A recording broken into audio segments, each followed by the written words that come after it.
Shikues të nderuar, përpara se të nisim debatin tjetër të planifikuar për ditën e sotme, do ndalemi edhe një herë tek vdekja e Shpat Kasapit. Ka reaguar së fundi vllau i tij, Albini. Ai ka deklaruar se ndihma e parë mjekësore i është dhënë në banesë, por ai nuk ka arritur të mbijetojë. Sipas tij, deri tani dyshohet se shkak i vdekjes është bërë një arrest kardiak.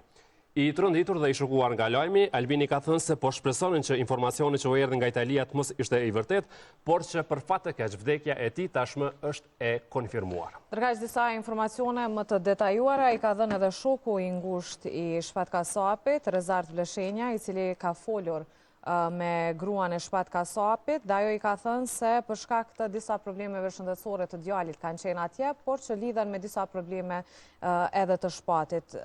Nga shkrimi, nga deklarata që e ka dhënë ai, thuhet se Silvia ish bashortja ka thënë që e mbajta veten shumë, nuk ma merrte mendja. Ai në fakt në Itali ka qenë për 2 arsye, për djalin dhe ka një problem. Atje ka shkuar edhe për kurimin e tij bashkë me ish-gruan. Shpatit i ka ndodhur në dhomën kur ka hyrë dhe Silvia tha se ai ishte i shtrirë në krevat dhe nuk dha më asnjë shenjë jete, pa puls, pa asgjë.